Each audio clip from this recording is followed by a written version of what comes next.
Hello. Okay.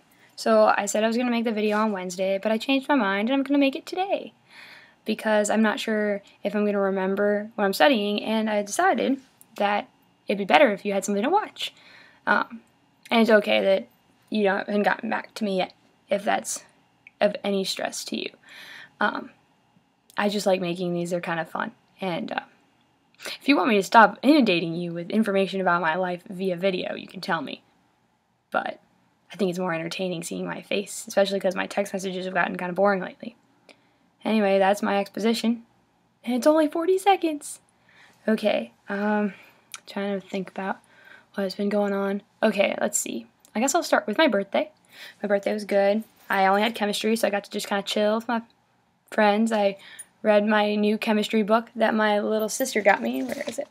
It's got all the... Ooh, there it is. Okay.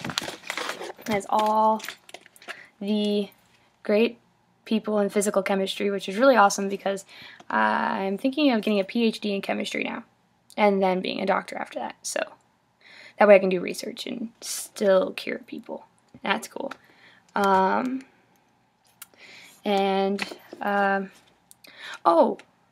for the story behind the bracelet, I thought that it would be kind of cool. It's kind of weird, but it makes me think. So, it's St. Christopher, and it's this one. And it was weird because my parents saw this one that had the cross, and they're like, oh, let's see, you would like that. And then the lady just kind of comes up and they're like, we have a St. Christopher one if you want that. I mean, they had like other ones, but for some reason they mentioned that first. And I think it's an indirect, and I mean, ever since I've been wearing it, I've been really like relaxed and like used to things. And sorry, my hair is sticking up on top.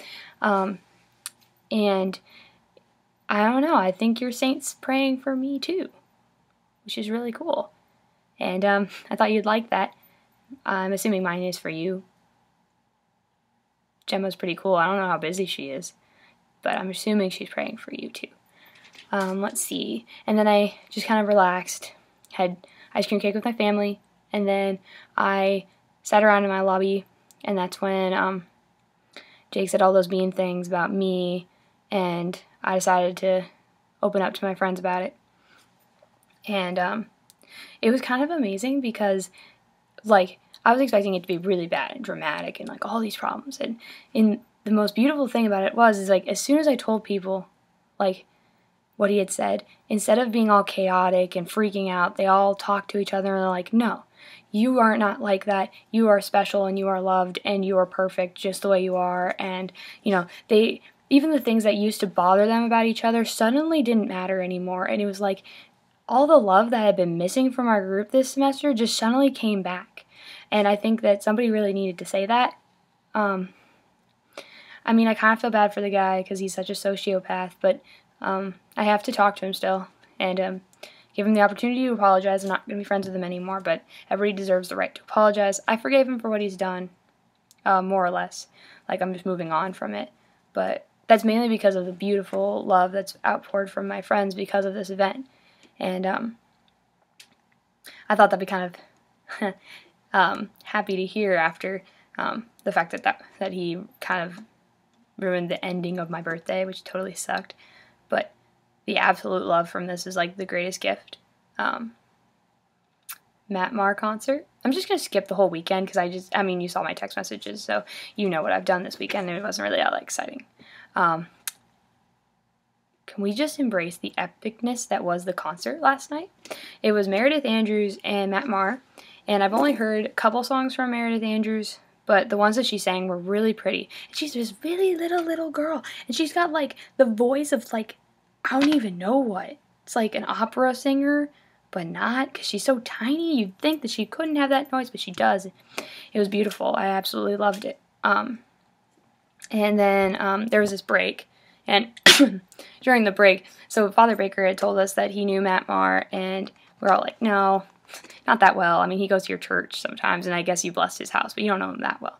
But, like, as he was walking past, like, Maher was going through the crowd, and, well, it was a small crowd, because it was just in, like, our little restaurant on campus, and Father Baker was like, Matt, and Matt gives him, like, this huge hug, and they're, like, chatting. And then Father Baker introduced us all to him. I got to shake his hand. That was pretty cool. Yeah, I controlled myself very well, I think, in the situation. I just smiled really big, and I introduced myself, and I didn't say anything else. And it worked out, just fine. And then he sang, and he sang, like, literally all of my favorite songs. And it was funny, I was sitting next to Joey, so, and there was a point when both of our favorite songs were sung, like, back to back. And my favorite song is Empty and Beautiful. If you don't listen to it, you better, because you deserve to hear that song, because it's like, I think it applies to you too. And I was listening to it, and he was describing how it's a lot about St. Paul and stuff. But when he was singing it, I like literally was like just bawling, because I mean, of course, I never heard him play it live, because he didn't do it at Seek, because Seek's like way too much energy for that song. It's really soft and quiet and pretty. And I was singing it along, and I was just crying, because I was like, there's all these lines about how God fought the fight within you, and like, I had been struggling with, just life, and the song really gave a lot to me. Like, whenever I have a sad time, I always listen to it, because it's just always a reminder that, God's fighting the battles. And, I just realized, like, I was free of all the things that were bothering me this semester. Like, academically, I had succeeded far greater than I thought I was going to, rising above my anxiety and all that.